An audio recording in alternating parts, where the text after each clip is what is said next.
जय जगन्नाथ पिलामाने तममानक पई 78तम स्वाधीनता दिवस उपलक्षे एक सुंदर भाषणटीए रही।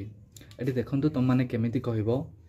सम्माननीय सभापति महोदय, प्रिय गुरुजी और गुरुमा वृंद, मंचासीन अतिथि और मोर प्रिय सहपाठी तथा सान बड़ भाई और भौणी माने, सर्वप्रथमे मु आपण मानकु स्वाधीनता दिवस उपलक्षे हार्दिक अभिनंदन और शुभेच्छा जनाऊँगी।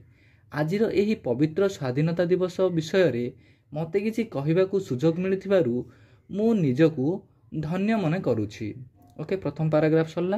एबे सेकेंड पैराग्राफ रे आज हेउछि अगस्ट मास 15 तारिख 2024 मसिया आम देशर 78तम स्वाधीनता दिवस।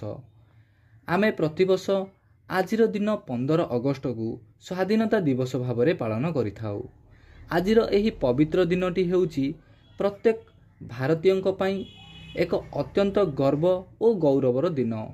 अगस्ट 15 हेउछि आम देश भारतर जातीय पर्व। आपण माने समस्ते जानिछंती आम देश भारत 1947 मसिया अगस्ट मास 15 तारिख दिन ब्रिटिश शासनरू मुक्त होई स्वाधीन लाभ करिथिला। आम देश भारत को स्वाधीन करिबारे बहुत स्वाधीनता संग्रामी मानकर अवदान रही।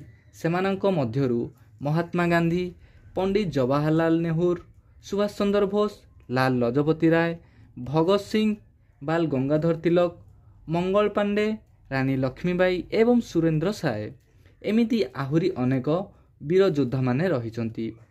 आम देशर स्वाधीनता पाई आत्म बलिदान देइथिले। आजी आमे सेमानंकर बलिदान जोगु शांतिपूर्ण जीवन यापन करुछु।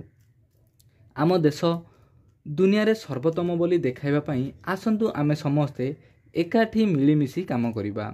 एति कहि सारला परे फ्रेंड तो माने लास्ट कहबो पिला माने मु एति कहि मोर वक्तव्य शेष करूछि।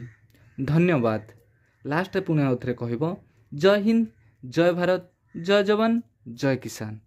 ओके पिला माने तम मानकु जदि वीडियोटी भल लागिछि ताहले वीडियोटी को लाइक एवं शेयर एवं चैनल को जदि एपर्यंत सब्सक्राइब करिन ताहले चैनल टी को सब्सक्राइब कर दबो।